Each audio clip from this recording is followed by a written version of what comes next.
أعوذ بالله من الشيطان الرجيم. بسم الله الرحمن الرحيم. ولله المشرق والمغرب فأينما تولوا فثم وجه الله إن الله واسع عليم. سورة بقرة آيات نمبر 115. ولله خالص الله لرضي المشرق مشرق والمغرب مغرب فأينما تولوا هر شي چې مخ واړوي فثم وجه الله التد الله ذات دی. ان الله واسع عليم یقینا الله عز وجل فراخي خاوند عليم فرع علم لري. دا د يهودانو د پنځم اعتراض یا پنځمي شبهه جواب دی او په دې سره د مخکنی کلام سره مناسبت هم واضح دی. يهودانو او شبهه دا کول چې دا پیغمبر علیه الصلاۃ والسلام برحق پیغمبر نه دی او دا کتاب هم د الله له طرفه نازل شده کتاب نه دی او وجه دا ویله چې دا عجیب ده یواري مو بیت المقدس ته لمونځ کاوه او بیا وسبر ته دا دی مکې ته لمونځ کوي. نو نن هغه کار بیا دا کار یواري د پلانې شي د کافرانو سره نکاح روا او وس به نس وروا یواري پرده نه وراغلی بیا پرده راغله. نو دا تغیرات چې راځي د دې معنا دا ده چې دا ستاسو خپل غوښتنه ده. نو الله عزوجل په دې آیاتو کې د دې خبرې جواب ورکړي. ولله المشرق والمغرب یواز الله عزوجل ردی مملوکیت المشرق د مشرق والمغرب د مغرب یعنی مشرق او مغرب دواړه د الله مملوک دي. فاینما تولوا شرط چې تاسو مخ واړوي فسم وجه الله التد الله عزوجل ذات موجود دی. د دې شبهه جواب په دا شکل باندې ورکړي چې غرض خو په اصل کې د الله تعالی خبره منل دي او اصل دینداری هم داغه ده. فاتسو د کعبه یو طرف تلمنځ کول یا کله بیت المقدس تلمنځ کول دا ټول عالم دا ټول جهاد دا د الله تعالی مملوک دی. الله عزوجل چې د خپل حکمت مطابق او مصلحت مطابق یو طرف ته امر وکي او یا بل طرف ته امر وکي بس د الله مملوک دی. الله تعالی الته موجود دی. دا معنا نه ده چې الله الته دی د الله ځای غدي بلکې الله تعالی هر ځای استه دا د الله تعالی مملوک دی. نو په دې کې حکمت هم ده. البته دا چې یو طرف الله عزوجل یو طرف تعین کې بیا بل طرف تعین کې په دې تعین د جهاد کې چې یو طرف تعیني په دې کې حکمت دا اجتماع عابدین وي او دا غرنګ تسکین د خاطر وي چې دا عابدین عبادت کوون کې یو طرف ته نو اتفاق وي. کچېری تعین د طرف را نه ولي الله تعالی یو ډله به یو طرف ته ولاړی بل ډله به بل طرف ته ولاړی بل ډله به بل طرف ته ولاړی. نو د اتفاق عابدین په خاطر باندې یو جهاد ته الله تعالی تعیني کنه هر طرف ته چې منسوق کی الله عزوجل ور موجود دی. الله تعالی هغه باندې علم لري او بل دا چې په دې سره اجتماع خاطر راځي زړه مطمئن کیږي دل جمعي راځي چې کایو طرف ته ځینی خلک ولاړ بل طرف ځینی خلک نور ولاړ او په یو منځ کې به د سړی توجه نه برابرې او یو طرف ته بل مسکی بل طرف ته کی. نو اوس چې کله د یو طرف په تعین حکمت دا و چې اتفاق د عبادت کوونکو راشي او اجتماع د خاطر راشي. نو دا خو چې هر طرف ته الله تعالی بندگان متوجی کی او هغه طرف ورته تعین بس دا حکمت حاصلی هو کچیر دا خبره شي چې الله تعالی په یو طرف کې دی العیاذ بالله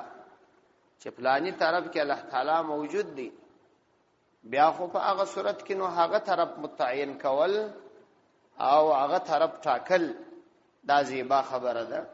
چې باید هغه طرف ته وټاکل شي. لیکن چون کې الله تعالی د جهت او سمت څخه پاک دی، هغه په کوم جهت او کوم سمت کې قرار نه لري، نو الله عزوجل چې د خپل بندگانو د پاره کوم طرف وټاکي هغه کې حکمت دی، هغه کې تاوان نشته. نو په دې سره اعتراض کول دا منع دی. نو ولله المشرق والمغرب،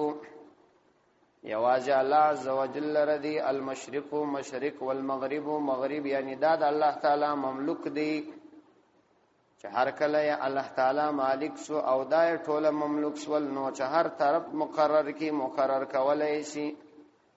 فاینما تولوا، نو هر شی چې تاسو مخواړوي، فسم وجه الله، التد الله عزوجل ذات دی،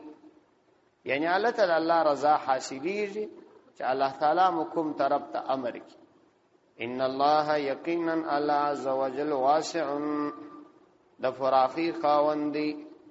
یعنی لوی پاچهی هر طرف ته قدرت او علم ستا. علیم په هر څه باندې علم لري، نو چې کوم جهت درته تعین کړي پاغه کې ضرور حکمت دی، الله ور باندې علم لري. د اعتراض لایق خبره خو په هغه وخت کې وای چې موږ دا عقیده درلودای چې الله تعالی په یو طرف کې دی، نو موږ خو دا عقیده نه لرو. نو هر طرف چې الله تعالی را ته تعین کړي، بس په هغه طرف کې دا حکمت حاصلیږي چې هغه اجتماع او اتفاق د عابدینو او اجتماع د خاطر د هغه راځي. اوس نو کچيري څوک دا سوال وکي چې مثلا تاسو چې د کعبه طرف ته اوس منځ کوي، نو تاسو خو کعبه پرست سواس، نو جواب دې دادی چې موږ د کعبه عبادت نه کوو، د کعبه طرف ته د لمانځه کولو یوازنه حکمت، نور حکمتونه هم لري. و یو حکمت چې اشکار لري هغه دادی چې دا یو جهت تلمنځ وسی، دا لمنځ کوونکې به ټوله متحد او متفق وي او په زړونو کې به اطمینان، او پاتې سو کچيري څوک دا اعتراض وکړي چې موږ بت هم د خپل مخ ته یږدو، په همدې خاطر باندې چې زړونه مطمئن شي او اتفاق راشي. نو دې ته په جواب کې موږ ویلای شو چې زموږ او تاسو انتهایی زیات فرق دی دغه یو طرف ته په مخ کولو کې. موږ د کعبه طرف ته فقط مخ کوو او دا مو د ټولو اعمالو څخه ظاهره او ښکارا ده، او تاسو چې بت مخ ته ارضی دا د بت عبادت کوي، ځکه تاسو افعال او اعمال د لاسو پورته کول، هغه ته جړل، دعا کول، دا ټول هغه کارونه دي چې تاسو د زړه او د اندامو څخه دا معلومی دي چې تاسو د دې بت عبادت کوي. او کبیل فرض موږ علی سبیل تنزل دا خبره تسلیم کو چې سید تاسو هم د بت عبادت نه کوي، تاسو هم فقط مازه مخ ته ارضی، نو بیا دې ته موږ واضح ویلای شو چې تاسو بت مخ ته ارضی، پر دې مخ ته اشودل باندې خو یو دلیل پکار دی. تاسو ور دې باندې کوم داسې یو دلیل لري آسماني چې تاسو ته د دې اجازه کړی سوی وي چې دا بت مخ ته کښیر، او کدی وای چې تاسو دلیل موږ نه منو، نو موږ وایو موږ دلیل خو ځکه آسماني دلیل دی چې تاسو یې مقابله نشئ کوئ. که تاسو وایئ چې تاسو زموږ د کتاب مقابله نشئ کوئ، نو تاسو د خپل کتاب را مخته کوي چې موږ مقابله کوي سو کې نس، ځکه هیڅ کتاب په دنیا کې داسې نشته چې څوک یې مقابله ونه کړی شي، یوازې د الله د کلام مقابله نه کوي. حضرت علامه انور شاه کشمیری رحمه الله وایي په دنیا کې هیڅ داسې یو کتاب نشي پیدا کېدای چې زه د هغه څخه د ښه کتاب لیکلو څخه عاجز. صرف څلور داسې کتابونه دي چې د هغو مقابله نه کیږي. یو خدای الله تعالی کلام دی، دا خو ممکن نه ده چې څوک یې مقابله وکړي. او دوم د امام بخاری رحمه الله بخاری چې د په کوم ترتیب باندې لیکلي، او دریم د صاحب د هدایه، او څلورم ګلستان د سعدی. دا داسې کتابونه دي چې ډېر په اعلی معیار کې لیکل شوي. نو دا خدا دی د 14مې صدۍ د الله تعالی د بندګانو یو بنده دا دعوه کوي چې د دې ټول کتابو مقابله مشکوای شي. فاینما تولوا فثم وجه الله ان الله واسع علیم. پدې کې یو مسله علما وداره استلیدا چې اوس نو چې کعبه ته مخ کول دا واجب دي او فرض دي، او هیڅ یو عبادت په بدني عبادتو کې چې د لمانځه مربوط دي یا د جنازې د لمانځه یا سجده تلاوت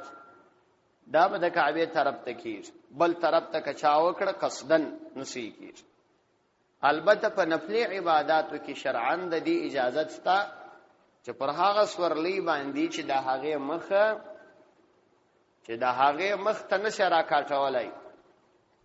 او تخپل پکښ ګرځیدل ایم نشي کچيري کعبه ته مخ نو او روان سفر و نفلي عبادت په اشاره باندې پر هغه سورلی باندې کله قبله ته مخ نو روان د مثال په توګه پر ورس پوري یا پر خربان سپوري یا پر یو بل چارپای سپوري نو قبله ته شاده واست پر دې چارپای باندې بل رقم کې نستایم نس که چپاور باندې کې نسته خلا مشکلات جوړي انو ته د دې اجازه ستا چې ته په اشاره نفلي عبادت وکې او هغه سورلی چې په هغه کې سړی ګرځیدلای شي لکه موټر سو د مثال په توګه تیار سول ریل ګاډي په دې کې کا سورلی بل طرف ته روانه و هم خو ته د قبله طرف ته مخ کولای شي او په اشاره باندې تعطل منځ جائز دي التبیادانه دروا سړی دی بل طرف ته منځ وکي او فرضي عبادت کې په هر حالت کې د قبله طرف ته مخ کول ضروری دي په هر طرف کې البته یو دا چې کله شپې او جهت د سړی څوري کې او بیا هم څوک د خپل فکر او سوچ وکي بل څوک پیدا نه کی او طرف ته مخ کې المانزه ورستو ته معلومه سو چې جهت ته قبله بل طرف نو دالمن صحیح بلل کی دالمن صحیح دی وای دا د جهت ته قبله په ارتباط مسله دل تراخ وقالوا اتخذ الله ولدا سبحانه بل له ما في السماوات والارض كل له قانتون وقالوا اتخذ الله ولدا او دوی دا هم ویل چې اتخذ الله ولدي الله عز وجل ولدا اولاد سبحانه الله عز وجل د دې صفاک دی څه محمل خبره کوي بل له دغه الله عز وجل ما هغه سدي په سماوات په اسمانونو کې دي والارض او شپمزکو کې دي كل له قانتون ټول دغه الله عز وجل را فرمان بردار دي دا شپږمه شبهه ده د يهودانو شپږمه شبهه و دا وی دا ویل چې الله عز وجل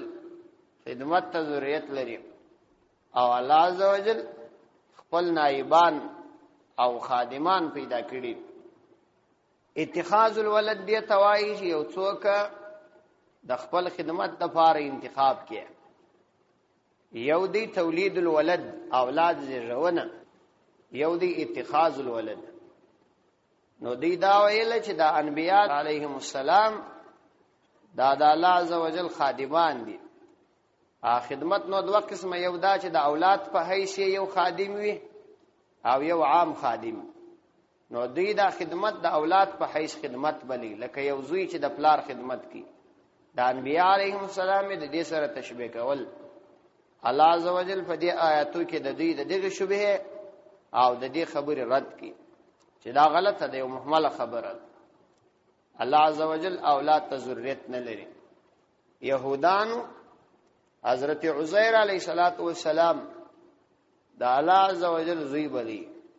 او عیسویانو به حضرت عیسی علیه السلام دا الله زوی بلی او مشرکین عرب به ملائکه د الله تعالی لونی ګڼل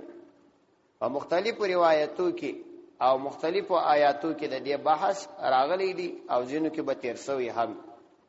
نو دې آیات کې الله عز وجل د دې دغه قول د قباحت او بطلان پنځه جواب ورکړي وقالوا اتخذ الله ولدا وقالوا دی ویلا اتخذ الله ولدي الله عز وجل ولدا اولاد اول جواب ورکړي سبحانه الله عز وجل پاک دی دا څه محمل او بیکاره خبره د چې دی کوي الله عز وجل د دې څخه پاک دی دا وس عقلن هم ثابت ده نقلن هم ثابت ده عقلن ځکه دا خبره ثابت ده چې دا الله عز وجل د پاره کڅوک د اولاد خبره کوي چې الله عز وجل را اولاد شته نو داغه کس به دا سوال کیږي چې دا اولاد ته د الله عز وجل لپاره ثابته یا بدا د الله تعالی هم جنس وي یا بدا الله تعالی هم جنس نه وي کتوای چې دا د الله تعالی هم جنس نه دی نو د غیر جنس اولاد خود مخلوق د پاره لعیب دی د خالق د پاره خو بیخي عیب دی چې د الله تعالی جنس نه دی او ته د الله تعالی اولاد بوله خو هر زوی د پلار د جنس سخی نو د الله تعالی هم جنس تنسو غیر د جنس دا خو عیب دی او الله عز وجل د عیب څخه پاک دی عقلم دا خبره تسلیمي چې د یو عام مخلوق د پاره لا د غیر جنس څخه اولاد د عیب دی او کچيري د الله تعالی هم جنس وي نو د الله عز وجل هم جنس کېدلای نشي ولی د الله تعالی هم جنس ځکه نشي کېدای الله عز وجل سره چې کوم صفات خاص دي چې په ټولو کائناتو باندې علم دي قدرت کلی دي چاته اختیار نه دی ورکړي مختار کل دي دا ټول خواص دا د الله عز وجل سره خاص دي دا په مخلوق کې نشرات لای نو هیڅ څوک د الله عز وجل هم جنس نشي کېدای کله الله تعالی هم جنس سي بیا خونځګه کې فساد راځي ولی پاغه کې هم دا صفات وي هغه بداوي چې باران دی اوري الله عز وجل بداوي چې ندي اوري بیا به اختلاف راځي لا محاله په دې دوه کې یو عاجز کیږي چې عاجز سو هغه خالق نو بیرته خبره یو الله ته دري نو دا الله تعالی هم جنس هم څوک نشي کېدای ځکه کوم صفات د الله سره خاص دي هغه الله عز وجل لازم دي نو لازمه صفات چې کله د غیر سره نه پسول نو ملزوم چې اولاد دي هغه خپل نه پس هغه خپل لکاره اوت دا خو عقلي دلایل او نقلي دلایل الله عز وجل دا دی وایي بل له ما فی السماوات والارض بلکې دغه الله عز وجل لره ما هغه څه دي په السماوات چې په اسمانونو کې دي او فی الارض او کوم ځکه کې دي دمځکه او اسمانو تمامه پاتې الله عز وجل لره ده الله چې دا دومره لوی مخلوق پیدا کړی دي اولاد ته ضرورت نه لري او دا سینه چې یوازې دغه ټول مخلوق د الله مملوک او مخلوق دی بلکې کل له قانتون ټول دغه الله عز وجل لره قانتون فرمان بردار دي عاجز دي یعنی سره دي چې مملوک دي محکوم هم دي الله چې څه فیصله کوي هغه به کیږي دا دریم جواب نو دا الله تعالی د قضا او د حکم تکوینی څخه یو هم منع نشي کوي چې چاته مرګ ورکی چاته ژوند ورکی چاته بقا ورکی چاته فنا ورکی دا ټول د الله عز وجل د اراده لاندې بديع السماوات والارض پیدا کوم کی دي السماوات د اسمانونو والارض دم ذکوم اسمانونو او مزکی د نيش څخه د عدم څخه وجود تراوړه نو دا یبل قدرت دي نو دې ته ضرورت لري چې اولاد پیدا کی او دا پیدائش د اسمانونو او مزکی هم داسې دي چې وإذا قضى امرا چې کله فیصله وکي امرن د کوم کار فانما یقولون وای یقینا اغلر فانما نو یقینا یقول وای له اغلر کن فیکونون هغه کیږي او دغه پیدائش ته هم داسې نه دی لکه د بندگانو ده چې په تدریج باندې به قرار باندې دوی یو شی جوړي بلکې د الله عز وجل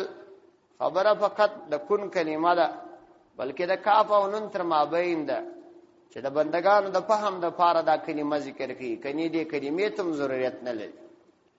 او دا پیدایش هم داسې عجیب او غریب چې وې دا قضا کله فیصله وکي امرن د کوم کار مثلا د یو شی د ژوندانه نو فینما یقول له نو یقینا وای هغه لره کن فیکون واغه کیږي نو بس هغه فورا په وجود باندې راځي نو الله عز وجل و اولاد ته ضرورت لري چې د دومره صفات او لوړ قدرت خاوند دي علم یې تام دي اختیار یې تام دي تصرفات یې تام دي قدرت یې تام دي هغه اولاد ته ضرورت نه لري نو اوس کو الله عز وجل بعضو مخلوقات ته وجین زایو کې ځینی تصرفات ورکړي لکه ملائکه و کې چې ځینی ملائکه د بارانونو او یا ځینی د هوا او بادونو یا ځینی د ارواح او یا ځینی د وحی د وړلو او راوړلو د پارن مقرر کړي په دې کې د الله عز وجل حکمت او مصلحت او دا لازمي نه ده چې بندگان په ټولو حکمتونو او مصلحتونو پوهیږي ځکه دین د تسلیمېدلو خبره ده، د تسلیمېدلو نوم دی چې سړی به تسلیموي. او یا په دنیا کې الله عزوجل ځینې شیان داسې جوړ کړي دي چې هغه د اسبابو تحت کېږي ظاهرا، دا چې الله عزوجل جوړ کړي په دې کې هم د الله تعالی حکمت نه ده لازمي چې په ټولو حکمتونو او مصلحتونو به سړی خامخا خبرېږي. نو اوس چې کله الله عزوجل د دغو ټولو قدرتونو خاوند سو او دا قدرتونه یې هغه خلق چې الله ته د اولاد دعوه کوي، الله ته د اولاد نسبت کوي، د هغو په نیز دوم مسلم دی، هغوی یې مني. نو بیا خدا پر خپله پر دې باندې دلیل سو چې الله تعالی چاته ضرورت نه لري. کن فیکون، کن صیغه امر ده او د امر جواب چې راځي دا کتابونه د نحوی دي کې چې دا به مجزوم راځي، لیکن دلته په یکون مجزوم نه دی راغلی. د دې وجه دا طالبان باید وایي، سبا دې راته وایي وقال الذين لا يعلمون لولا يكلمنا الله او تأتينا آية، وقال الذين لا يعلمون لولا يكلمنا الله او تأتينا آية، وقال الذين ويلبى الذين اغكسانوا لا يعلمون چې نه پوهیږي لولا يكلمنا الله ولخبرنا كي الله عز وجل مرسرا او تأتينا یا نراجي مرلرا آية یو دلیل یو نشه. كذلك دغننگ قال الذين ويلبى اغكسان من قبلهم چې د دوی نه مخکې و مثل قولهم د دوی د قول په مثل تشابهت قلوبهم زړونه مشتبه سوله. قد بينا الآيات لقوم يوقنون، یقینا بیان کړی دي موږ الآیات نشانات لقوم یوقنون، ده قوم د فاره یوقنون چې یقین کوي. دا د کافرانو او د عام کافرانو یو اومه شبهه ده چې دوی ذکر کول. هغه دا ده چې دوی به دا ویل چې موږ ځکه په تا باندې ایمان نه راوړو چې الله عز وجل ولې رسما زموږ سره خبرې نه کوي، او یا ولی داسې یو علامه ستا د رسالت ته تصدیق د پاره نه راځي. نو الله عز وجل چې زموږ سره خبرې کوي دا دوه صورته باید وجود شي، یا خدا چې رسما سیده زموږ سره بلا واسطه خبرې وکړي لکه د ملائکه سره چې بلا واسطه خبرې کوي، او یا یې بالواسطه ملائک خبرې را سره وکړي چې ملائکه زموږ او د الله عز وجل تر مابین شي. دوه واسطو ته باید ضرورت پیدا نشي چې الله تعالی ملائکه وته وایي، ملائکه بیا رسول ته راوړي او رسول بیا موږ ته وایي، یا خو به بلا واسطه خبرې او یا به مابین کې یوه واسطه وي. نو داسې ولې نه کېږي.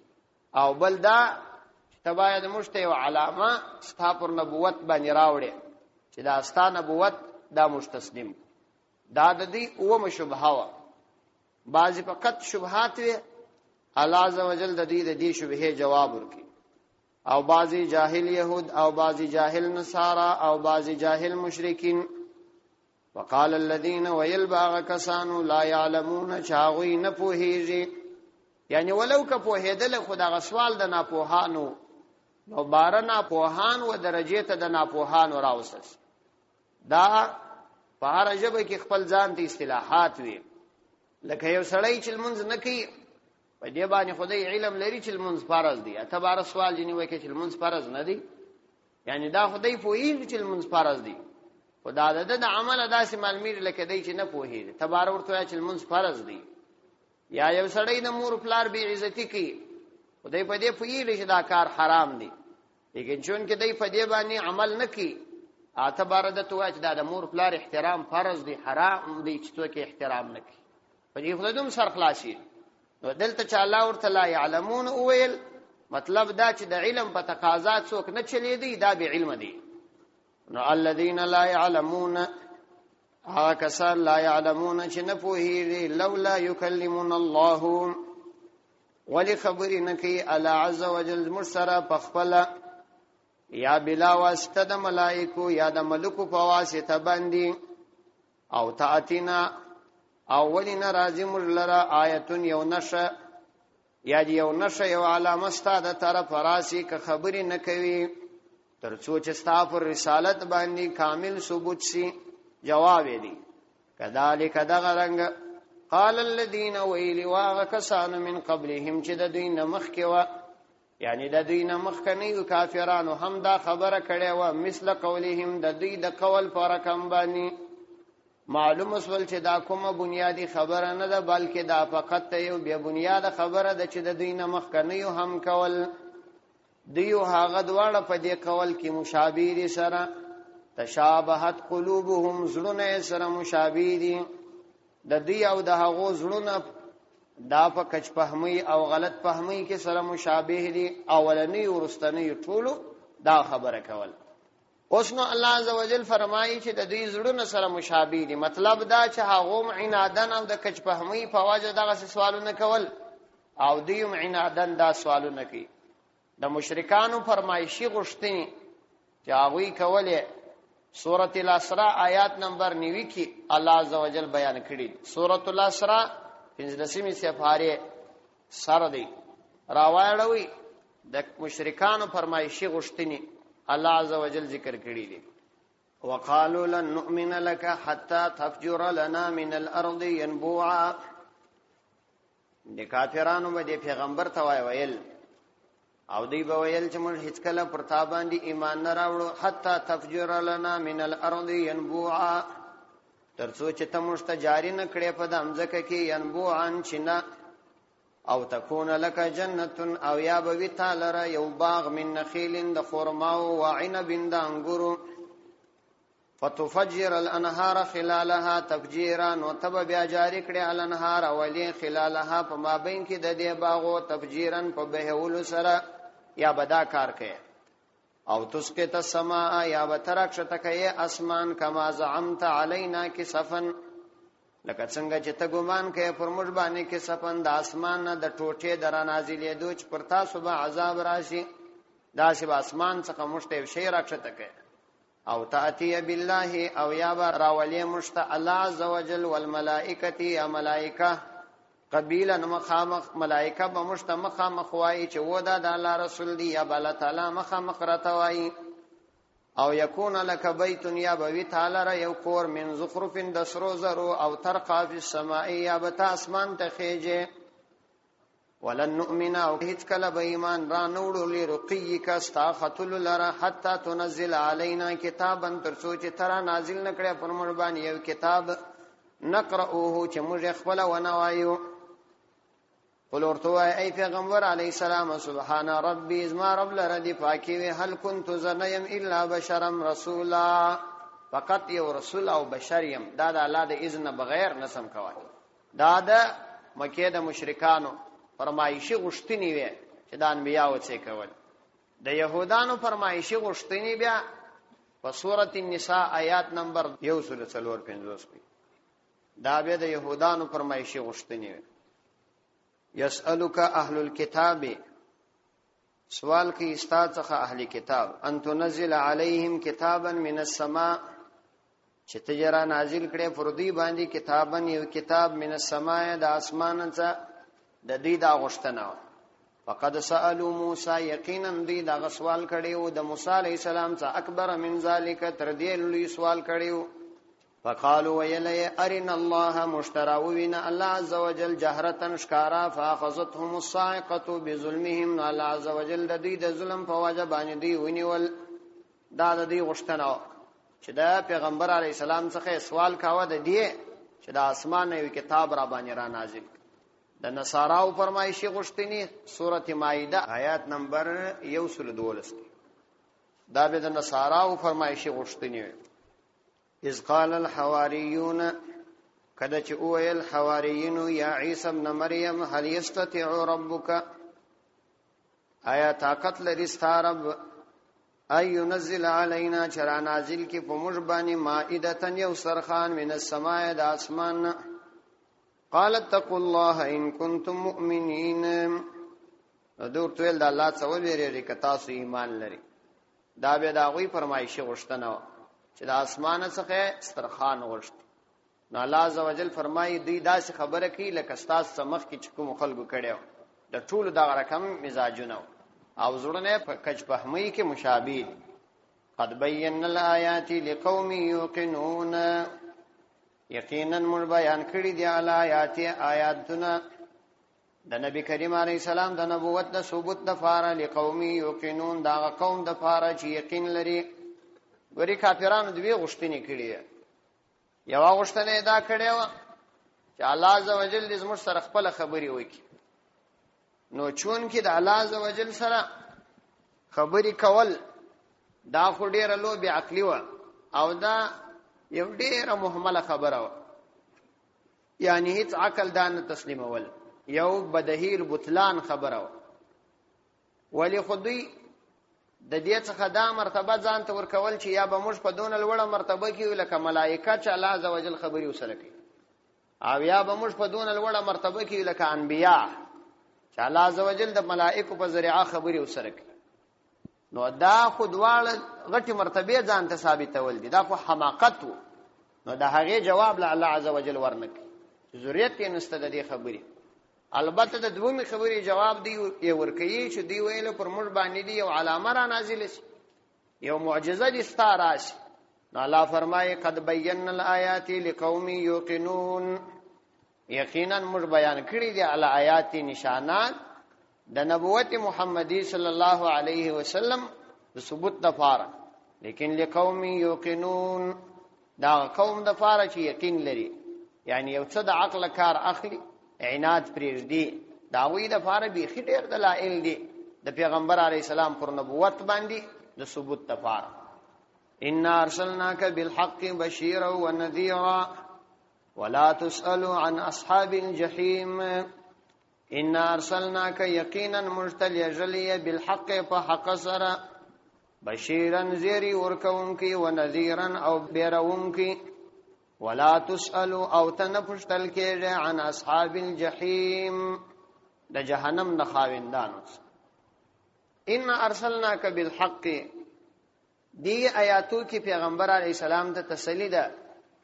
د کافرانو د دومره ډیرو فرمایشي غشتونو او د دومره زیاته اعتراضونو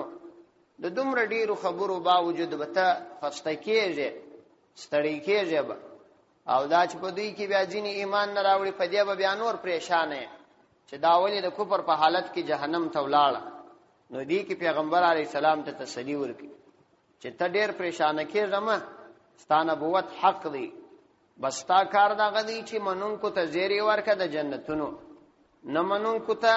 بیرونه ورکه د عذابونو. او ستا څخه د جهنميانو مبارک پښتنه نه کو چې دا ولې جهنم ته ولاړ، ستا کار خو په منل نه و، ستا کار خو ویلو اخو دی وکړه. ان ارسلناک بالحق یقینا تمرجلی بالحق په حق سره وخلقتا بشیرا پداسه حال کې چې زیری ورکوونکی منونکو لره و نذیرا او بیرونکی نه منونکو لره. ولا تسأل او سوال نکول کېږي ستا څخه عن اصحاب الجحیم د خاوندانو د جهنم په ارتباط ستاسو غشتنه او پښتنه نه کول کیږي. نو اوس چې کله ستا وظیفه فقط دا چې خلکو ته تبلیغ وکړي، نو دا خو تا وکړل، دا چې خلکو قبول ولې نه کړه، خلک دوزخ ته ولې ولاړه، دا د هغو کار دی. ته خپل کار کوه چې ستا خبره څوک ومني یا یې ونه مني، د هغه په باره کې فکر مه کوه. اوس د دې څخه پیغمبر علی السلام ته تسلی راغله چې ته په دې زیات م پریشانه کېږي. ځینې ملګري خصوصا تبلیغ کې ځینې کسان داسې وي، هغوی عموما په دا منبر باندې دا خبره کوي چې زموږ څخه به د کافرانو په باره کې سوال کول کېږي. داسې خبره نه ده. یو خو په دې خبره دا خبره صحیح نه ده چې د جهنميانو په ارتباط باندې د مسلمانانو څخه سوال نه کول کېږي، او بل دا چې د دعوت او تبلیغ کار، دا دعوت په اسلام کې اوس هغه فرضیت نه لري کومه زمانه کې چې د نبی کریم علیه الصلاۃ والسلام فرضیت. اوس د دعوت کار یو مستحب عمل او دا فرض واجب نه دی، فرضیت درجه نه لري. نو چې کله د فرضیت درجه نه لري بیا کچا دا ونه کی دا ګناهګار نه دی. البته د ضرورتونو پر بنیاد باندې د مسلمانانو مسؤلیت دی چې باید د نورو په فکر کې وي. چنانچه امام احمد رحمت الله علیه وای لا دعوت اليوم، نن ورځ دعوت نشته، ځکه د دعوت کار هر ځای ته وای رسیدلی، او دعوت یو دعوت دی او یو تذکیر دی. دا د دعوت او تبلیغ سلسله چې اوس روانه ده دا تذکیر دی، تذکیر یو چاته نصیحت کول، یو دعوت دی. دعوت به دې توای چې یو څوک دین ته را بلل دي، او هغه دین ته را بلل یوازې د کافرانو د کیږي. چنانچه د دعوت الفاظ داسې دي، پیغمبر علیه السلام فرمایي چې کله مجاهدین د کافرانو کې مساحه ته ورغله، هغوی دې را دعوت کې. په دعوت کې فقط 3 کلمې دي. مجاهدین چې په کومه علاقه باندې د کافرانو حمله کوي، مخکې در دي چې د کافرانو پر علاقه حمله وکړي، دا 3 خبرې ورته کوي: اسلمو، تسلمو، اسلام راوړي نو تاسو تسلمو سالم بفات سي، او یا جنگ ته تیار سي،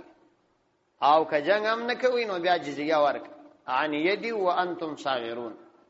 په خپل لاس به جزیه را کوي، په داسې حال کې چې ذلیل او خوار به هم یاست. د دعوت دغه 3 کلمات دي. د دې 300 کلماتو کې د دعوت دا کلمات معلومیږي چې البته مسلمانان د خپل غصه او د غضب و د کافرانو ته ښکارا کوي چې اوله خبره د جنگ ته تیار شي. که تاسو بیا بوزدل یاست نو بیا یاداش وکي مسلمانان سي، اول دواره خبره دار چې اسلام راوړي، که اسلام نه نو بیا جنگ ته تیار شي، او کاغم نه نو بیا جزیه ورکړي. البته د مسلمانانو پر بل مسلمان باندې دا حق دی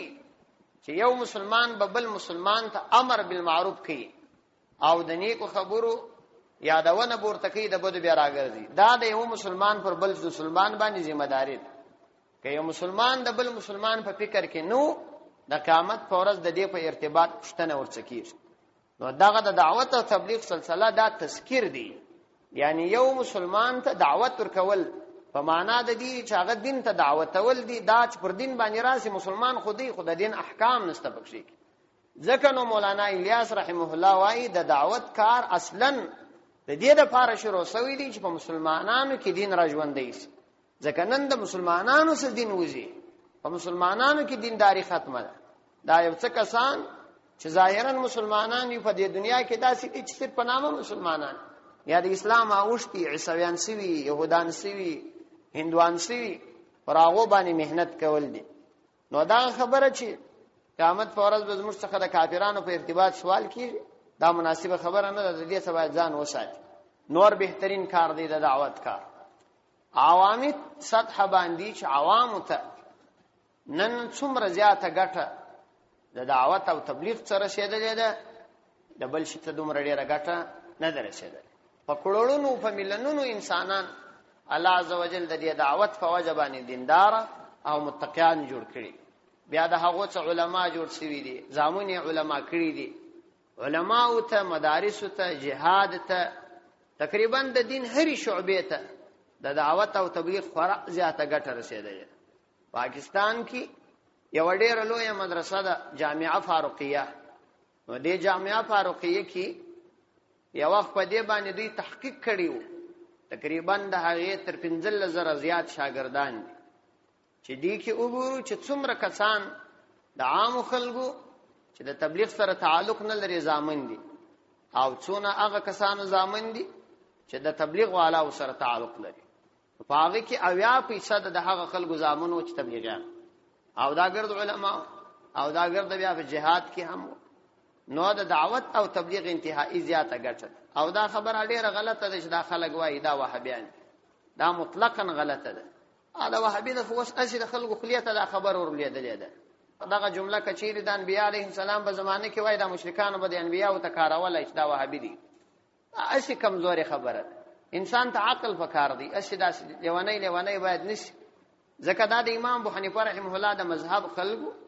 حضرت مولانا الیاس رحمت الله علیه، مولانا یوسف کاندلوی رحمه الله، مولانا زکریا صاحب، مولانا انعام الحسن صاحب، دا دغه خلکو دا سلسله را شروع کړي.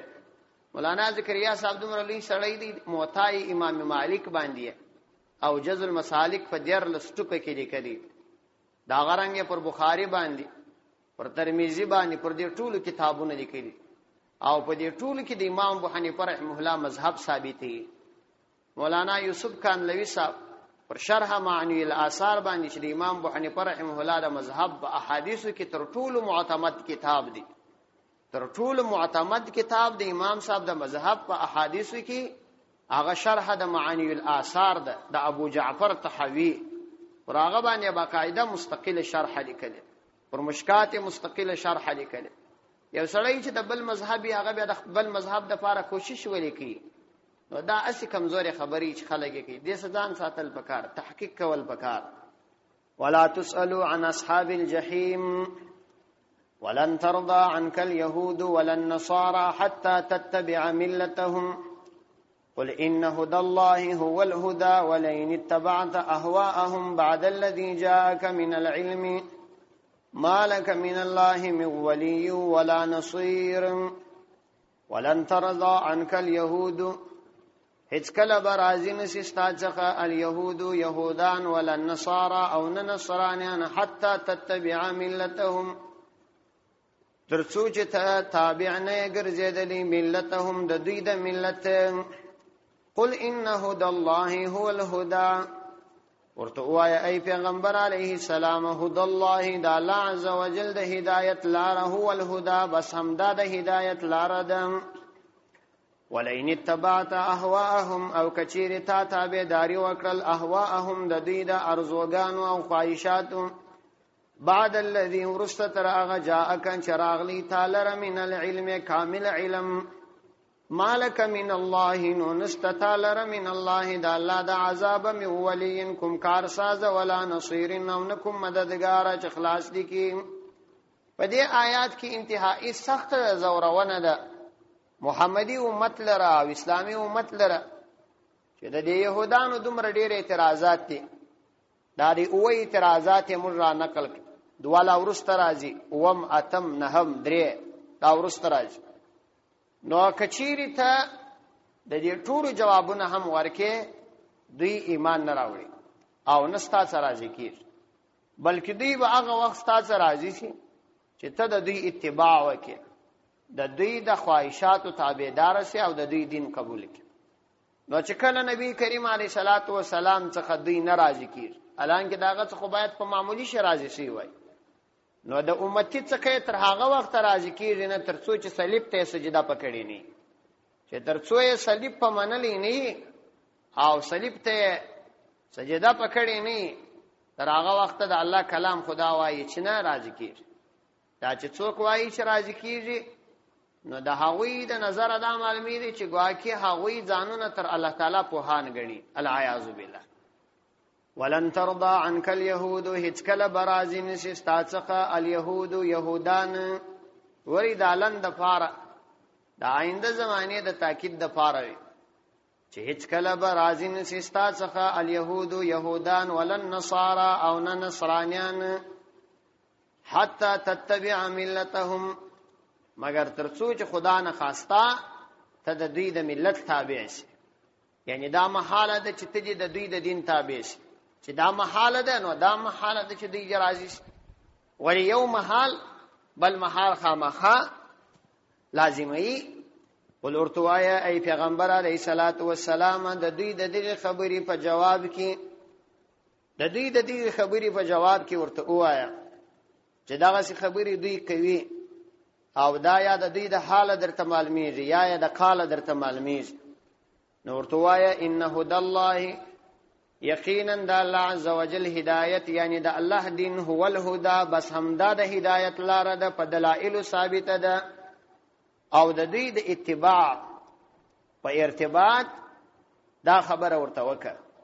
ولئن اتبعت اهواهم کچیر تا تابعداري وکړل اهواهم د دوی د خواهشاتو تابعداري دی وکړه. ګوري الله تعالی دا د دوی دین ته د دوی خواهشات ویل معنا دا ده چې دا د دوی دین دا یو مخلقار لویدلی یو څوک منسوخ وو چې هغه حق وو هغه په قران منسوخ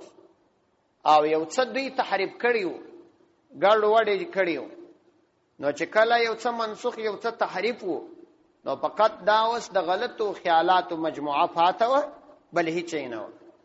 نو کتا د دوی د غلطو خواهشاتو او د خیالاتو تابعداري وکړل بعد الذي د دین ورسته، یعنی هغه دیم په داس اخ کې وکړل چې تعالی راغلی و من العلم کامل علم قطعی علم در تراغلی و د دوی د دین پر بطلان او د خپل دین پر حقانیت باندې.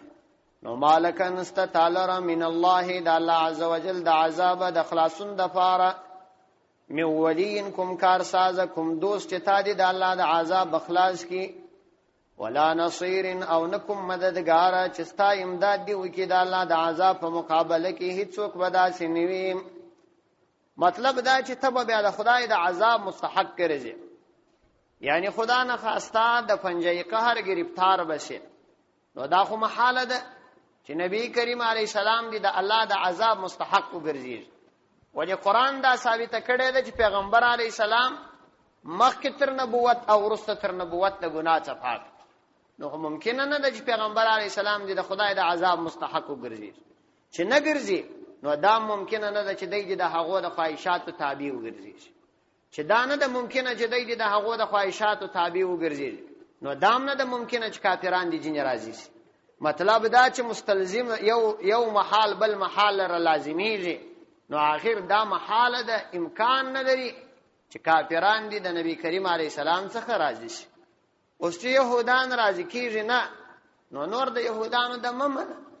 مولانا سلطان عزیز رحمت الله علیه په د عزیز تفاسیر کې لیکلي چې دی آیات کې مسلمان امت ته یو ډېر لوی زورونه او ډېر سخته خبره کوي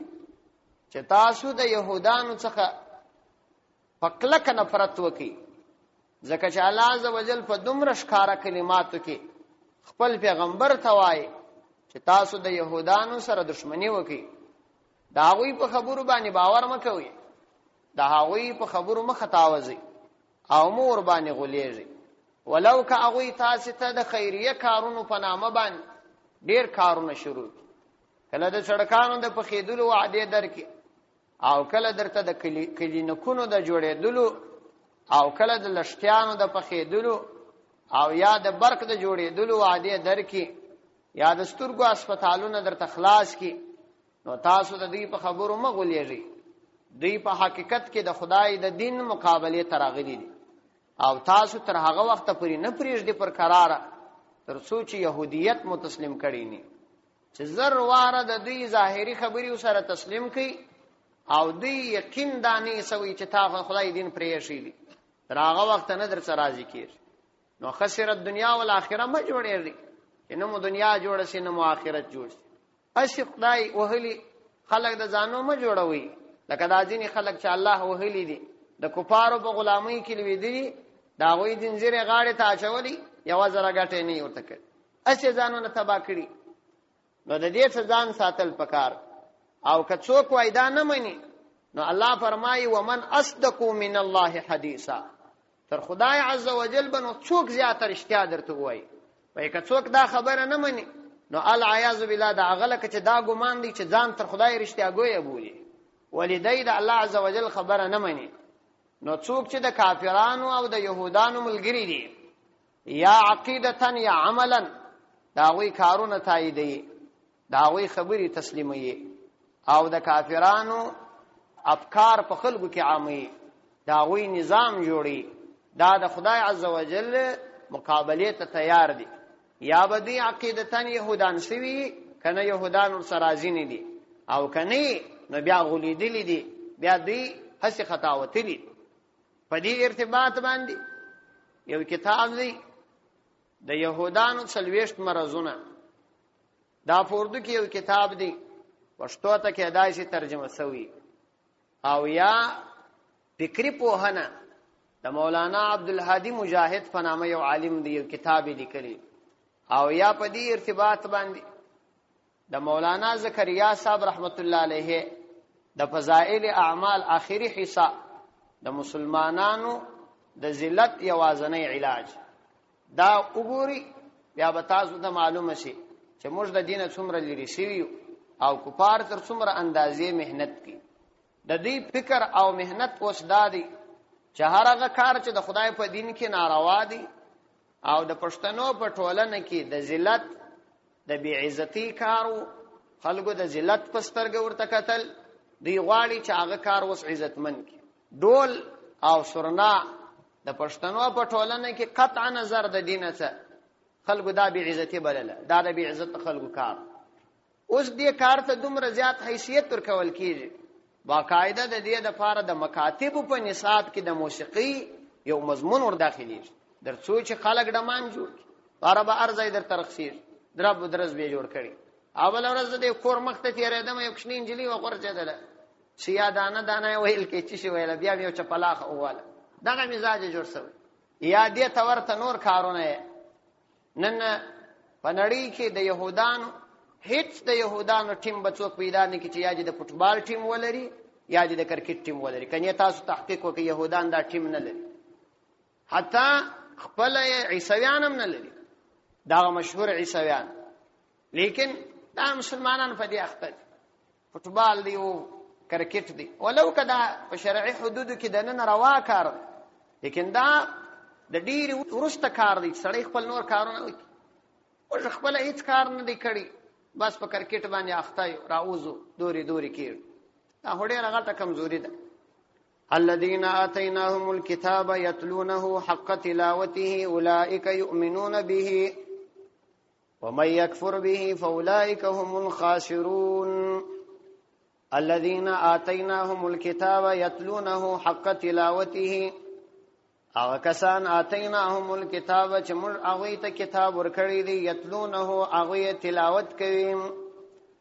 حق تلاوته کامل تلاوت اولئک یؤمنون به دا خلق دی چې ایمان لري به په دا حق دین باندې ومن یکفر به او چا چې کفر وکي به په دا کتاب باندې فاولئک هم الخاسرون اولئک دا خلق هم دی الخاسرون تاوانیان قرآن کریم د الله تعالی کتاب دی د انصاف ډک کتاب دی نو دلته دا هغه يهودانو یادونه کی چې هغه بیا په تورات کامل عمل کړي او د تورات ورسته پر سید الرسول صلی الله علیه وسلم ایمان راوړي لکه عبد الله ابن سلام رضی الله عنه یا د عبد الله ابن سلام رضی الله عنه دوا ورونه یا تمیم داری دا غرنګ عادی ابن حاتم انصارو کې د يهودانو علما د پیغمبر علی السلام ایمان راوړ نو الله عز وجل فرمایي چې الذين آتيناهم الكتاب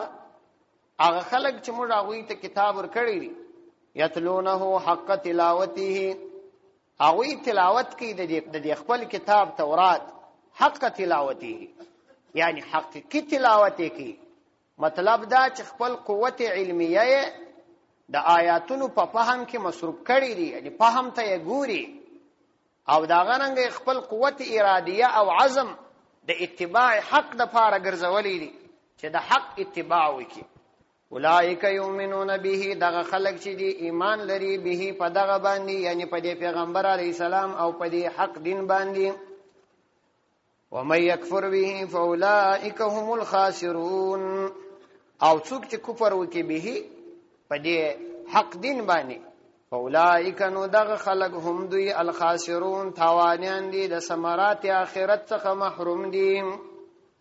یا بنی اسرائیل اذکروا نعمتي التي انعمت عليكم واني فضلتكم على العالمين د ټول تیرشوی بحث چې تر اوسه پرې تیر سو د دې ټول تیرشوی بحث خلاصه په دې څو خبرو کې دوباره راګرځي او د مخکنی تفصیل خلاصه او اجمال دی یا بنی اسرائیل اذکروا نعمتي التي انعمت عليكم واني فضلتكم على العالمين ای بنو اسرائیل اذکروا نعمتي التي ذکر کړی زما هغه نعمتونه انعمت عليكم چې ما پتا سو باندې کړی دي وقتا فوقتا واني فضلتكم او یقینا ما فضیلت درکړی دي تاسو ته په خاصو مواقعو کې على العالمين فر عالميانو باندې یا د خپل زمانه په خلقو کې پر هر شی باندې واتقوا الله واتقوا يوما او ويري د اغه ورځ څخه لا تجزي نفس چې په کار باندې راځي یو نفس عن نفس د بل نفس ته پاره شيئا په هیڅ شي کې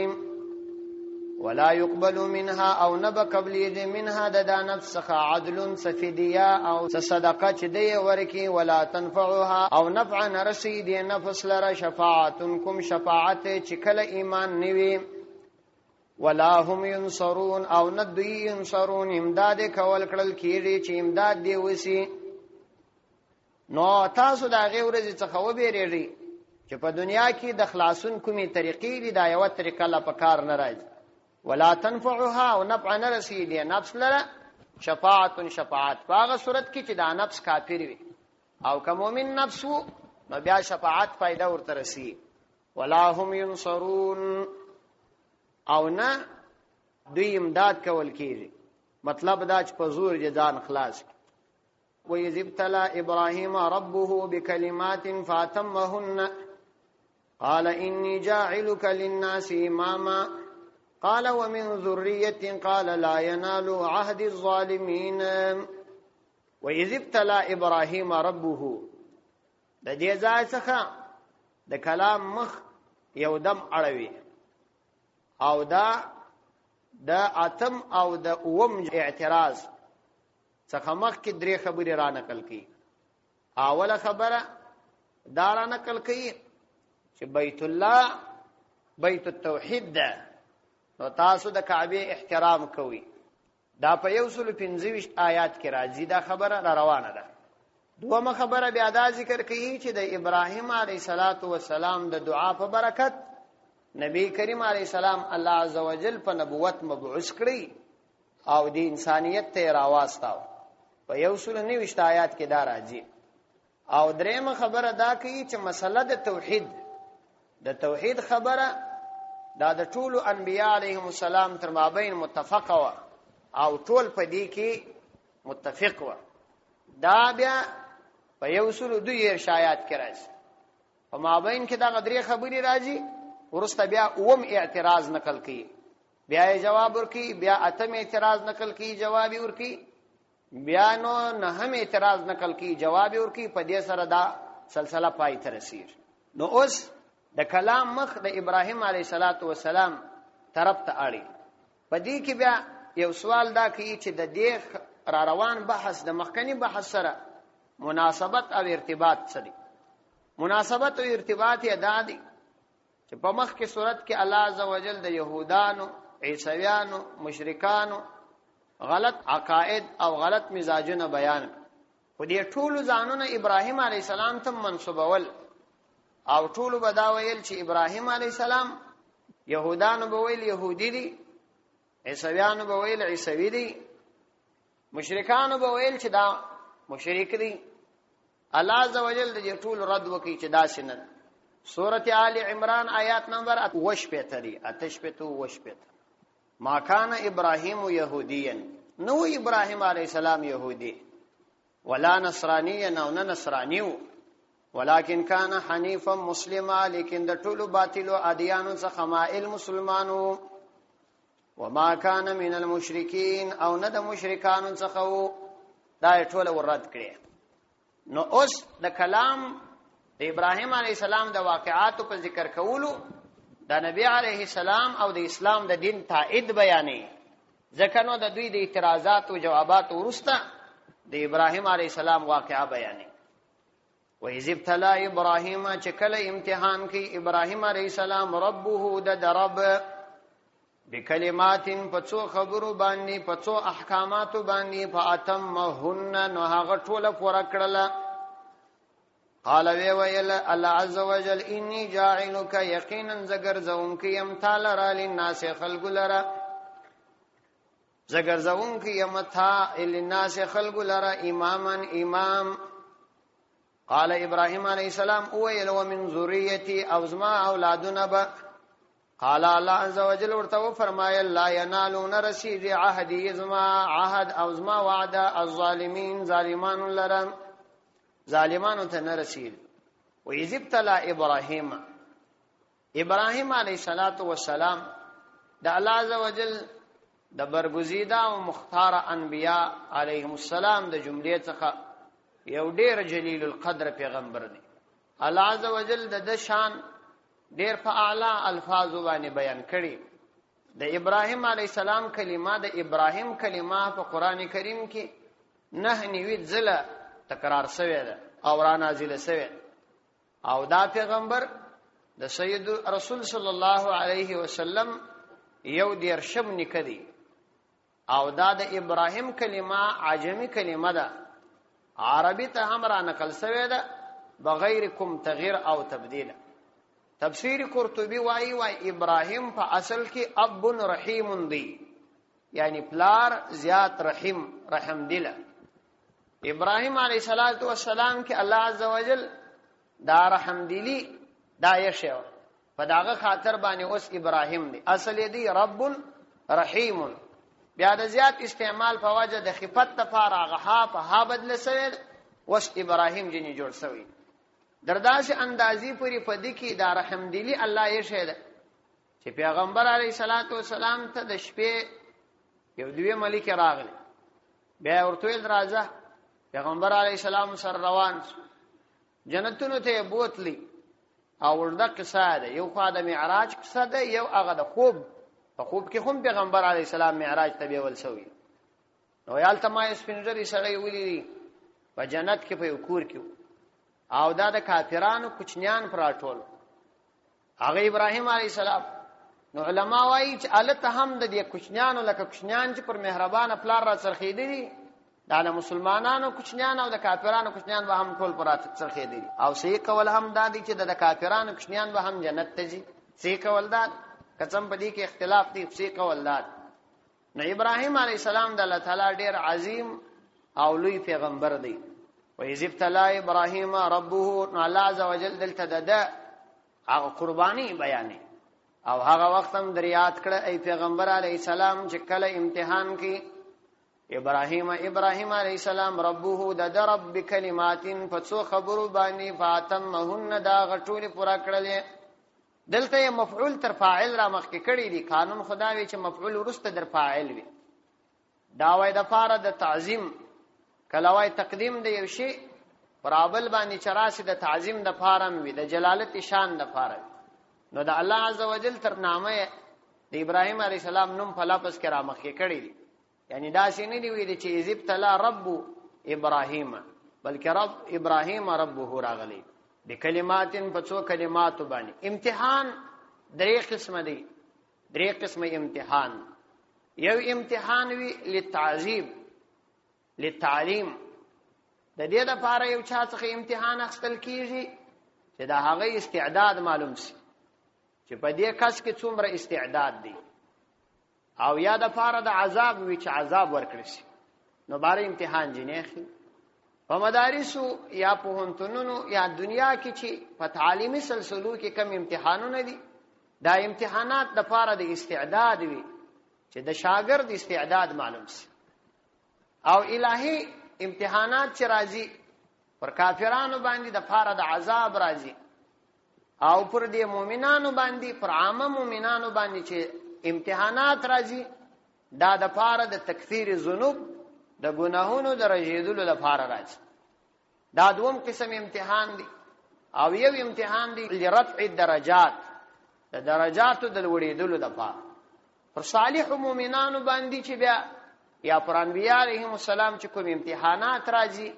دا به د دوی د درجاتو د بلندۍ لپاره. نو پر ګناهګار مؤمنانو چې کوم امتحان راشي دا د دوی د ګناهونو د رجیدلو لپاره. چنانچه حدیث کې راځي چې د قیامت په ورځ باندې هغه بندگان چې په دنیا کې مصیبتونه پریشانی تکالیف ورته راغلي وای دغه بندگان چې کله راشي او بیا الله عزوجل دوی ته د دې مصیبتونو په وجه کوم ثوابونه او کوم نعمتونه تیار کړي، نو وای دوی ودا تمنا وکي چې کاش کې مو په دنیا کې د اور په غچي باندې دا غوښ پرې کېدلای او دغه نعمتونه منور زیات شي. دومره زیات نعمتونه به الله دې مصیبت زده او پریشان حال مؤمنانو ته ټاکلي. په دې باندې کسړي صبر وکي خورالي انعام دی. فالله عزوجل بندگان امتحاني او صالح بندگانو ته چې بیا مصائب راشي نو دا به د دې د درجاتو د بلندۍ لپاره. نو دا امتحانات درې قسم دي، د پاره د عذاب، د پاره د درجاتو د بلندۍ او د پاره د ګناهونو درجې دي. نو دلته چې پر ابراهیم علی السلام کوم امتحانات راغلي دي دا د درجاتو د بلندی د فار راغلي دا غي امتحانات نه دي چې الله عزوجل د خپل بنده په عذابوي او د امتحان نسبت چې کله بنده ته وسی چې مثلا توایه چې ابتلا زید فلانا زید د پلانی چې امتحان واخ بیا یې معنا دا ده چې زید د هغه استعداد ځان ته معلوموي او کله امتحان نسبت الله تعالی ته وسی چې الله د بنده سره امتحان واخ بیا معنا دا ده چې الله تعالی د دې بنده حالت و نور تشکاره کوي الله عزوجل ته معلوم دی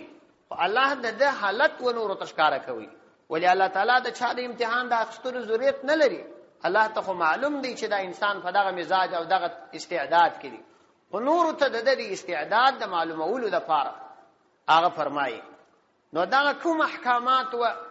چې الله سبحانه و تعالی د ابراهیم علی السلام څخه پکې امتحان واخست د دې په ارتباط مفسرینو ډېری خبرې را نقل کړي ځینې علما وایي چې د دې څخه مراد هغه خصال فطرت دي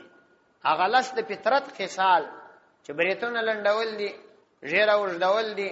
د بغلو د ورشتانو اخیستل دي او تحت السرا زیر ناب صفایی ده دا رقم د خلیه پریولل د پزې پریولل دي او سنت اخیستل دي او خلال د ګوتو یا خلال د لاسو د پښو د ګوتو دي دغه لس خصال فطرت دي چنانچه بخاری کی روایت دی چې کله دا حکم ابراهیم علیه السلام تراغلی د اتیا کالو خپل ځان خپل سنت کړي په دې حکم باندې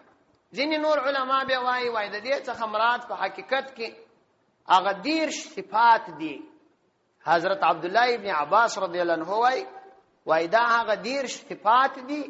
چې الله عزوجل په دې درو سورتو کې بیان کړي دي چې د تمام دین مجموعه ټول دین چې راجمع شوی دي په دا دیرشو صفاتو کې راجمع دي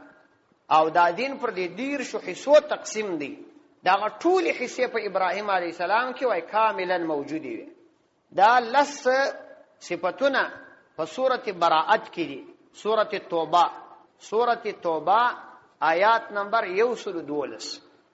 په دې کې دا لس صفات دي التائبون العابدون توبه کشون کې بندگان عبادت کوون کې بندگان حمد ویون کې بندگان صائحون رجنون کې بندگان دا څلور صفات اسول راکعون پنځم ساجدون سجده کوون کې شپږ امرون بالمعروف و ناهون عن المنکر اته حافظون لحدود الله ساتون کې د الله تعالی د حدود او بشر المؤمنین ایمان لرون کې دا لس صفات دا لس صفات دا په سورۃ توبه کې بیان شوی الله عزوجل دا په ابراهیم علیه السلام کې کاملا یشو لس نور صفات بیا په سورۃ مومنون کې بیان شوی سورۃ مومنون د اتلسمی سپاره شروع ده د اول آیات څخه تر یولسم آیات پورې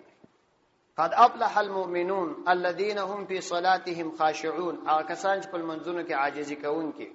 والذین هم عن اللغو معرضون هغه کسان چې د لغو او بے فائدہ کارو څخه مخ اړي والذین هم لزکات فاعلون هغه کسان چې د زکات فعل کوي زکات ورکوي والذین هم لفروجهم حافظون هغه کسان چې د خپل شرمګاو حفاظت کوي الا على ازواجهم مگر نه پر خپل کوروالاو باندې او ما ملکت ايمانهم یادا چې د دوی رستلا سونه مالکان مطلب منځي فانهم غیر ملومین فدی کې دوی ملامت نه دي فمن ابتغى وراء ذلك فاولئك هم العادون کې د دې څخه ما څه و نور لاري اختیار کړي یعنی خپل کوروالا یې نه و یا هو حالت حیز یا نفاس او یا یمین زنه نو بیا دا حرام عمل دي دا خلق سرکشه دي والذین هم لاماناتهم هغه کسان چې خپل امانتونو لره او عهدهم خپل وعدو لره راعون حفاظت کوونکي نو مؤمنین یو صفات سو خاشعين یدواس ولا عن اللغو معرضين درې لزکات فاعلون د څلور لفروجهم حافظون د پنځه او بیا راځي پسي او لاماناتهم وعهدهم راعون دا شپږ والذین هم على صلاتهم يحافظون دا او اولئک هم الوارثون دا اته او داغه څخه دغه حفاظت کوونکي د خپل شرمګاو دا لس دي جوړیږي نو لس صفات دغه لس صفات دي چې الله عزوجل بیان کړي او لس صفاتونه بیا سورۃ الاحزاب کې دي سورۃ الاحزاب راواړوي 22مه سپاره ده درود 10 نمبر آیات دا غرنګ در 15 پورې راځي ان المسلمين والمسلمات والمؤمنين والمؤمنات والقانتين والقانتات. اسلام یو صفت، ایمان بل صفت، او فرمان برداری بل صفت، والصادقین والصادقات صداقت بل صفت، رښتیا ویونکي او رښتیا ویونکي ښځې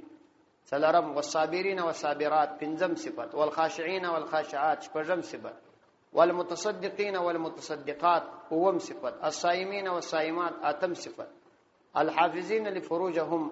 ساتون کې د خپل فرجونو دای اتم صفت، والحافظات ذاکرین الله والذاکرات دا لسم صفت سو، والذاکرات اعد الله لهم مغفرة واجرا عظیما دا لس صفات نور دي. نو دا ټول دیر صفات کیږي په ابراهیم علیه السلام کې وای دا دیر سره صفات چې د اسلام ټول دین و دا دیر شو حصو ته تقسیم دي دا ټولي پکښې کی. عبد الله ابن عباس رضی الله عنه وای چې دا بکلمات څخه مراد دا دیر حصي دي دا ټولي په ابراهیم علیه السلام کې په کامله توګه باندې موجودي وي. ځینې علما به وایي چې د دې څخه مراد په حقیقت کې هغه قرباني دي چې حضرت ابراهیم علیه السلام الله تعالی په امتحان کړی. او الله عز وجل سورۃ نجم کې فرمایي و ابراهیم الذی وفا چې ابراهیم علیه السلام په هغه ټول باندې وفا وکړ. یعنی موږ چې ورته وویل د ټول عملی کړه په ټول یو وفا وکړ. اول د واره د توحید د فاره چې د توحید مسله بیان کړه نو نمرود اور تواچو او دای د خبرې سوا نه وشتي کلک پر دې توحید باندې ودرېدي. راواړوي سورۃ عنکبوت آیات نمبر 23. سورۃ عنکبوت 20 سپاره آیات نمبر 23. فما كان جواب قومه الا ان قالوا اقتلوه او حرقوه فانجاه الله من النار. فما كان جواب قومه نو د قوم جواب الا ان قالوا مگر دا چاغوي ويل اقتلوه دی ووجني او حرقوه یا وسوزي. فانجاه الله من النار نو نجات ورکیدت الله عز وجل من النار د اور ان في ذلك لآيات لقوم يؤمنون. دا د ابراهيم عليه السلام یو حالت دی چې اور تلوي دی الله عز وجل نجات ورک. سورۃ صافات راواړوي آیات نمبر 19. سورۃ صافات سورۃ یاسین ورسته دی 23 سپاره کې راځي. د ابراهيم عليه السلام واقعا الله تعالی بیانې د دې درؤت آیات څخه وان من شيعته لابراهيم. نو هغه کسان چې مخکې د نوح عليه السلام په زمانه کې هلاک شو دا هغه څه چې پاته و ابراهيم عليه السلام هغه نجات یافته وکيو. اذ جاء ربه بقلب سليم کله چې خپل رب دراغلی په صفا زړه باندې. اذ قال لابيه وقومه ماذا تعبدون کله چې ویل خپل قوم لره او خپل پلار لره د څه عبادت کوي. ائبکن الہتن د درواغو د معبودانو دون الله د الله نه ما سوا تريدون تاسو یې غواړي. فما ظنكم برب العالمين تاسو څه ګمان دي د عالمانو فرب باندې. فنظر نظرة في النجوم نو پستورو کې وکتل یو نظر واچا فقال ويل اني سقيم ذبيماريم. فتولوا عنه عقيده د څخولال المدبرين خپل طرف ته پر شاباندي. فراغن و دی راغلی الى آلهتهم داغوی معبودانو تا فقال ورتوی ویل دی معبودانو تا دی بوتانو تا الا تأکلون تاسی ولی خورک نکوی.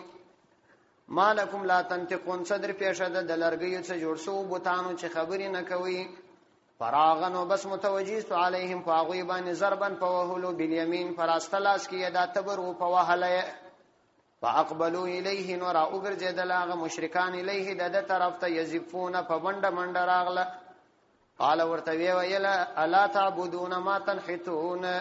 قال اتعبدون ما تنحتون. دا ورته ونه ویل چې باندې دي مات کړي کلک خبره ورته کوي. اتعبدون آیات سو عبادت کوي ما د هغه څه تنحتون چې تاسو یې په خپل لاس وتراشي.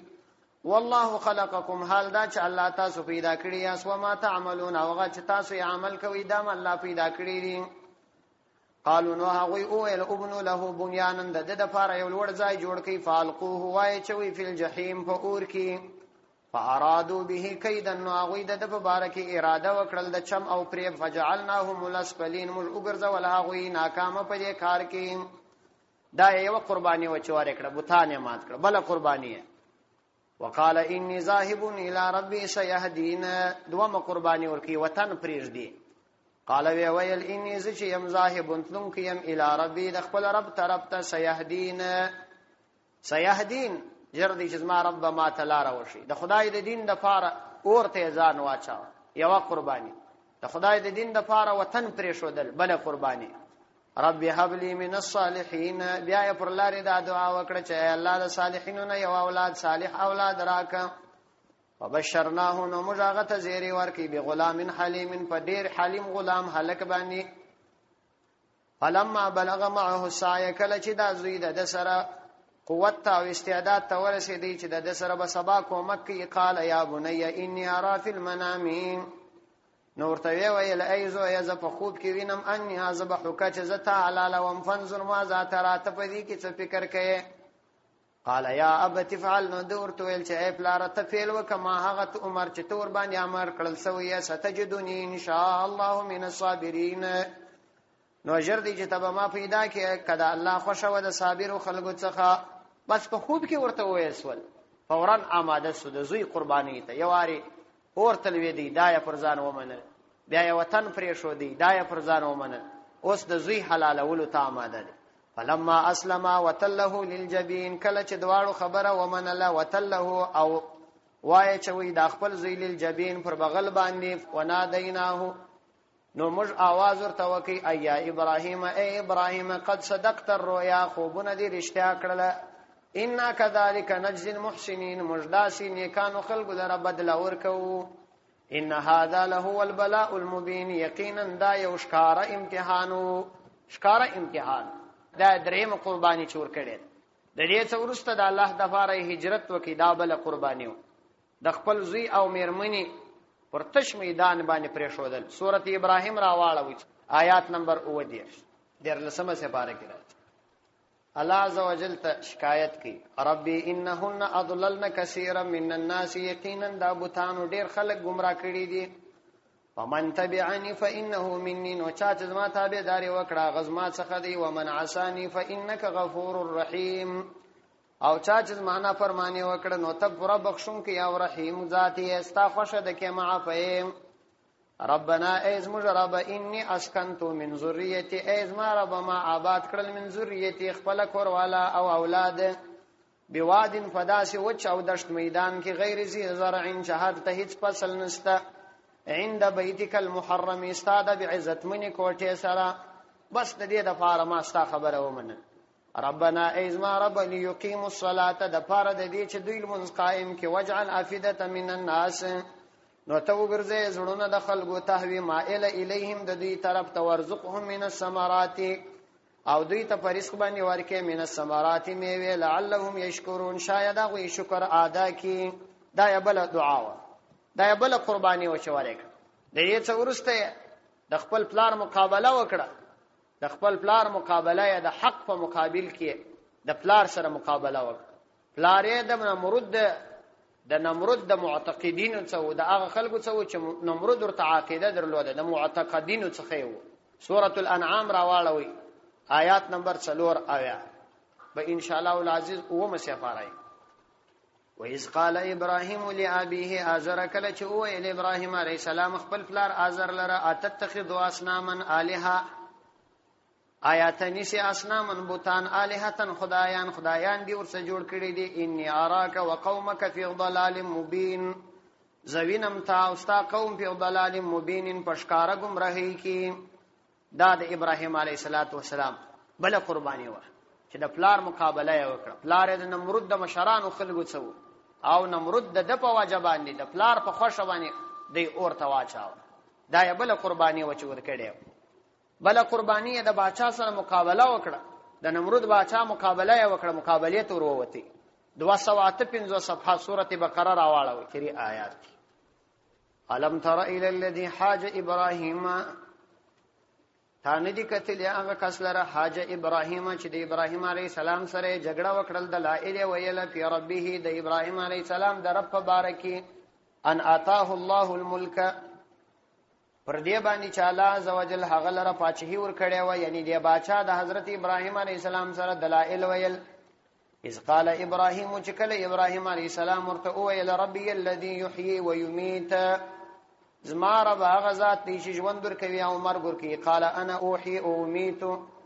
نو دی باچا بیوقوف هم دا ویل چې زم ژوند ورکوای سم او مرګ ورکولای سم.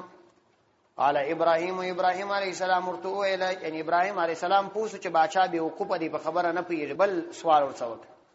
قال ابراهيم ويل ابراهيم عليه السلام فإن الله ياتي بالشمس من المشرق فاتي بها من المغرب.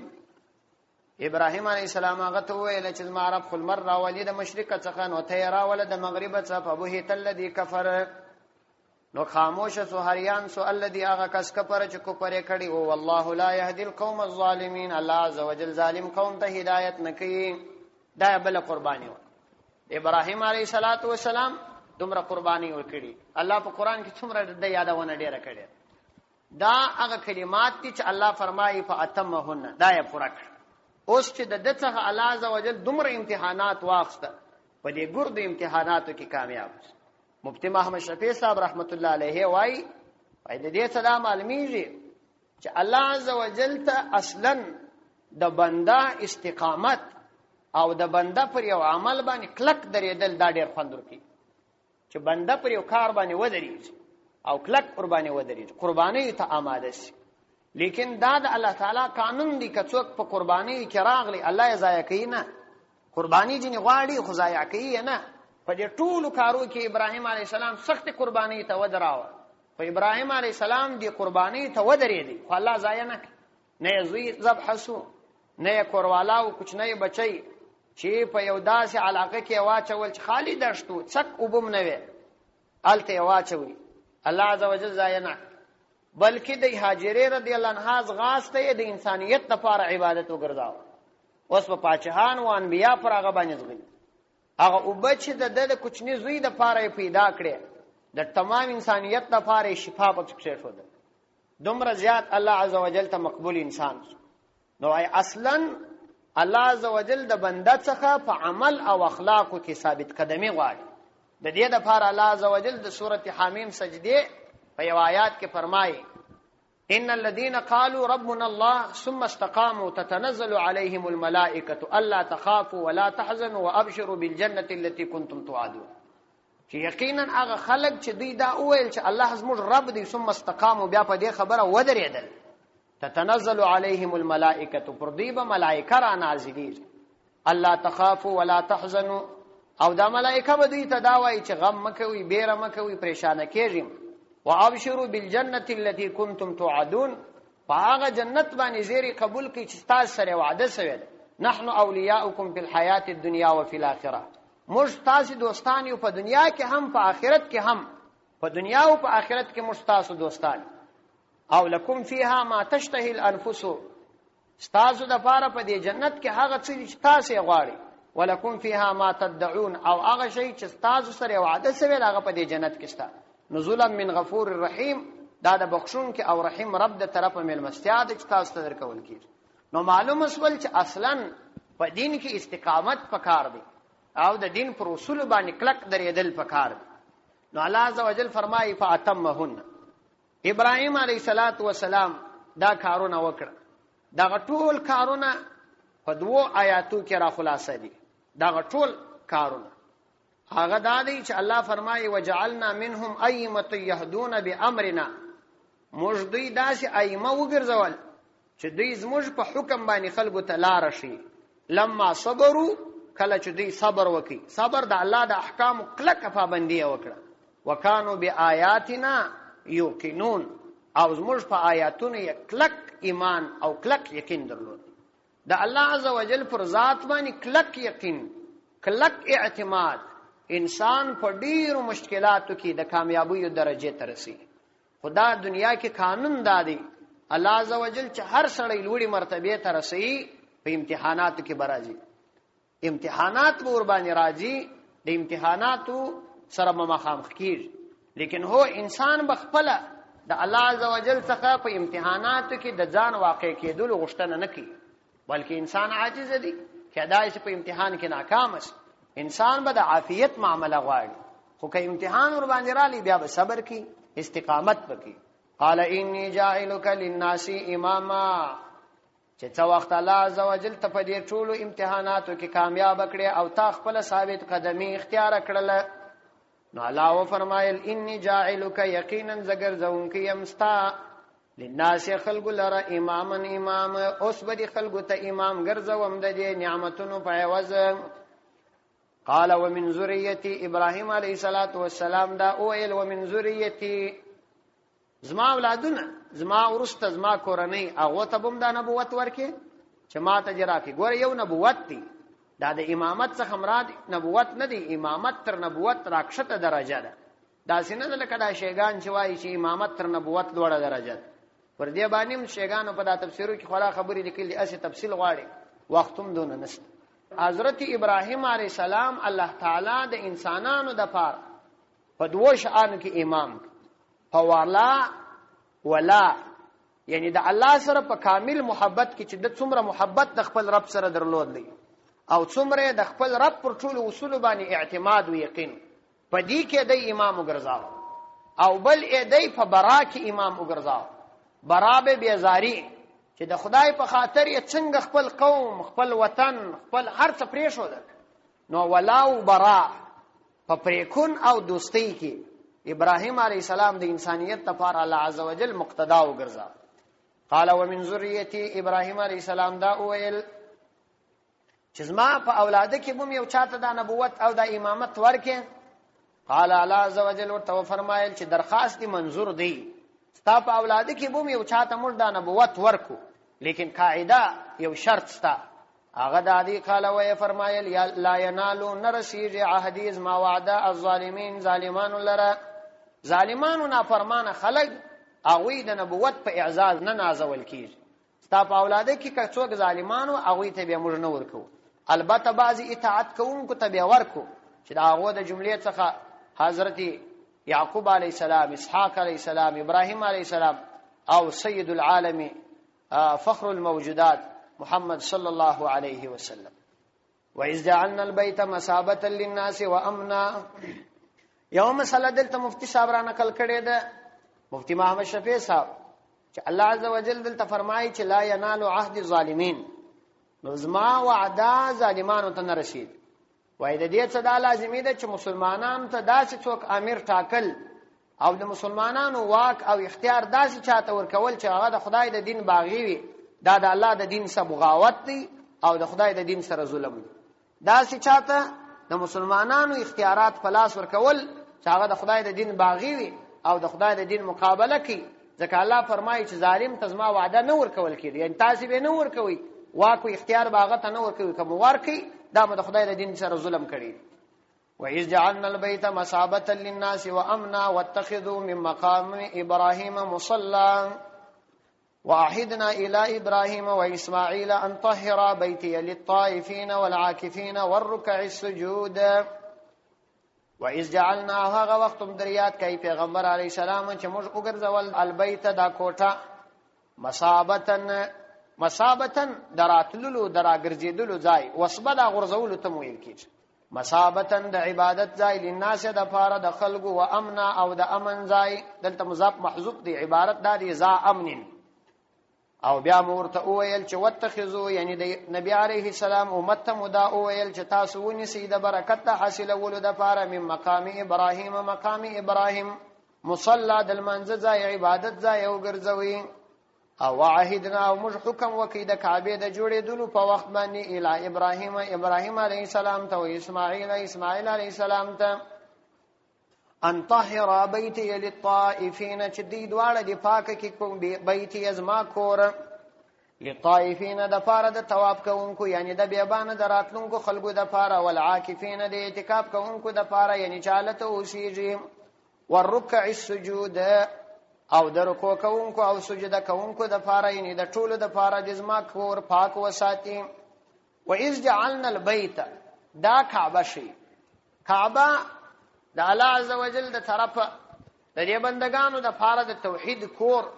او د توحید مرکز ګرځیدلی یو روایت کې راځي وای کچیر ازما یو بندا حدیث دی د الله عزوجل د کورونو احترام او ادب ساتي او مساجد احترام اکاو د مساجد احترام دا معنا چې د مساجد سره ټکر کوم شان مساجد دا غوڅ ساتل او خلک ورته را دعوتول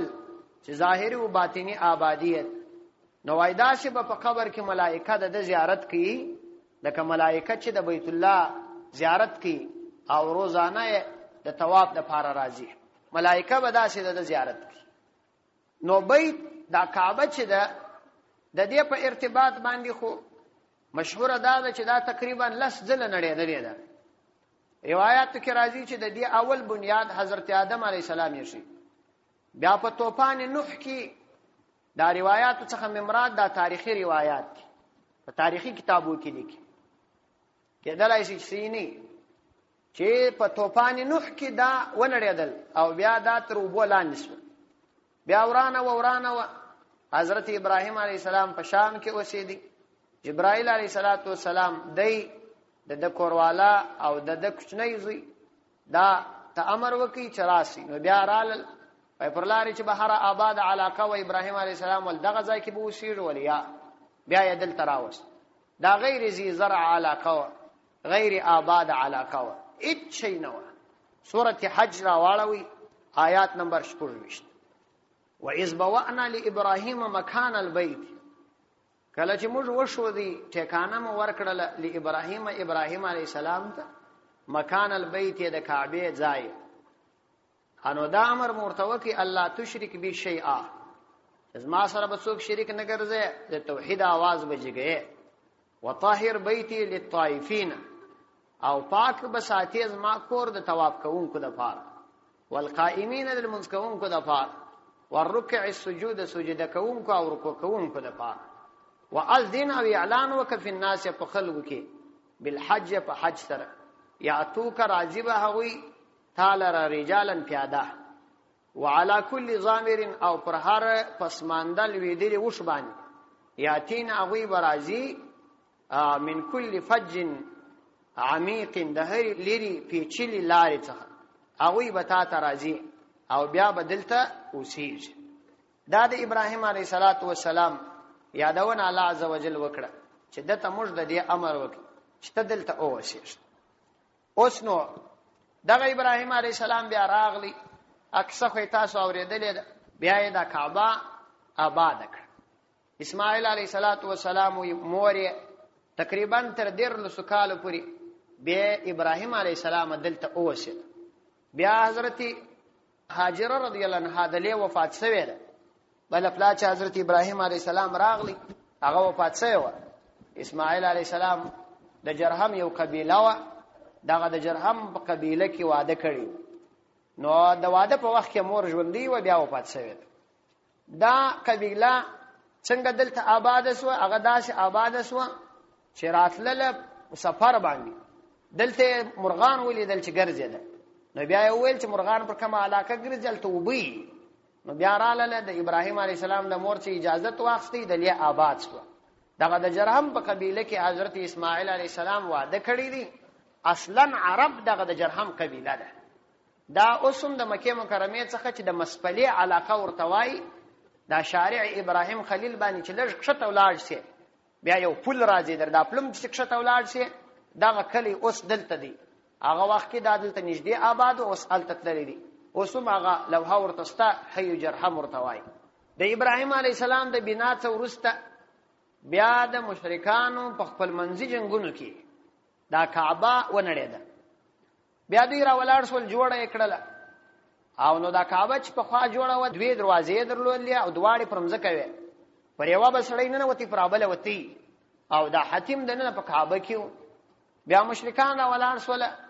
خپل حلال مال سره راجمع کړي. هغه حلال مال یې چې څونه جوړولی شوی هغوره یې جوړه کړه. دغه حتیم یې باره بېرته ځینې جلا کړي، پیسې یې نه درلود.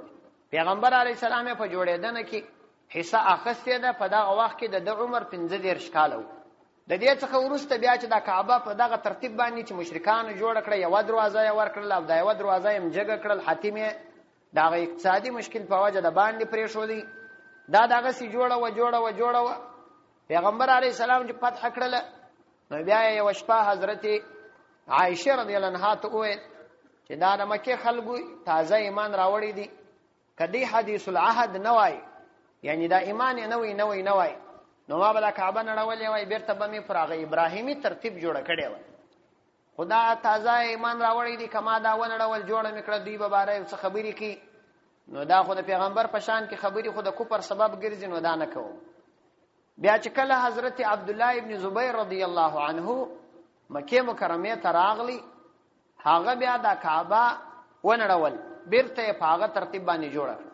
څنګه چې د ابراهیمی شکل او د نبی علی سلام تمناو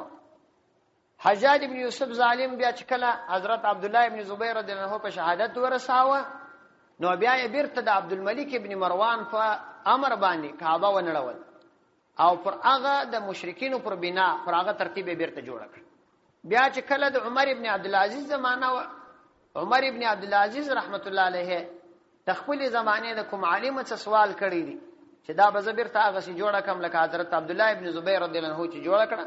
هغه ولیا داسې ما جوړه پرېږ د پر دغه حال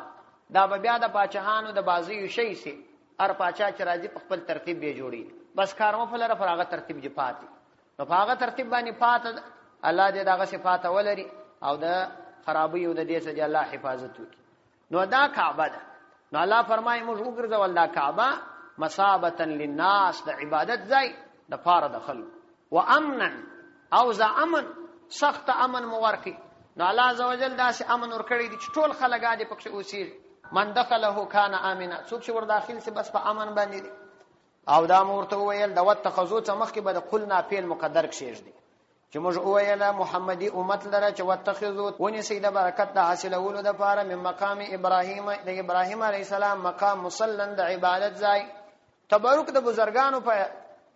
د بزرګانو په آثار او فضایل باندې جائز دي ځینې علما دغه آیات سم استدلال کوي چې د ابراهیم علی السلام هغه چې دل منځ پر کړی دی هغه ځای تاسو د برکت د پاره المنځ باندې کوي نو دا جائز دي لیکن و چې هغه بزرګان وي دا خبره ضروری ده دغه د ابراهیم علیه السلام مقام دا یو ډبره ده په خوا د کعبه د دیواله سره مشته و ده اوس خدا خلکو بلیدلی د کعبه د دیواله سره لري کړه سوی د پاس شکی نیول سوی دې ته الله عزوجل دا صفت ور کړیو چې داغه د کرین کار جن اخته کېدی خپل بل وړېدل خپل بل اکشته کېدل ابراهیم علیه السلام پر دې درېدی او پر دې باندې دیوال چې بل وړېدی دی بل وړاوه چې راکشته کېدی براکشته کېدل بیا دا د ګوتو نشانات وسنست پکشي کی یوازې دا د پوندو د شه د خپړی نشان پکشتا د ګوتو نشانات نه معلومي دا به خلکو ډیره مسکړه ده په دا ډیره مسکېدلو باندې دا د ګوتو نشانات للی بیا چې کله دا خرابېدل نو دی بیا په شکی ونیول پټه کړ او دا د عمر رضی الله عنه په زمانه کې دا ترتیب ورته جوړ شوی دی چې په شکی نیول شوی ورستنو د زمانه په تغییر سره د اسباب او په ترقی سره نور شان ورته جوړ شوی دا ډبره بیا را لري کړسول دلته کې شو دلسول اوس هم پر هغه ځای باندې پرته د ابراهیم علیه السلام د مانزه ځای یعنی دغه مقام ابراهیم چې اوس مصلا ګرځول شوی دا تاسو د مانزه ځای وګرځوي دلته المنځ کول سنت دي وای کچیر رشوي نو بیا د کوشش سره وي چې په بل طرف کې دی ودرېږي دا نه د لازمي چې دلته ودرېږي خو د طواف ورسته دغه 2 رکعات واجب دي واتخذوا من مقام ابراهیم مصلا وعهدنا او د کعبه د جوړېدلو په وخت موږ امر وکي الى ابراهیم علیه السلام ته او اسماعیل علیه السلام ته طهرا بیتی للطائفین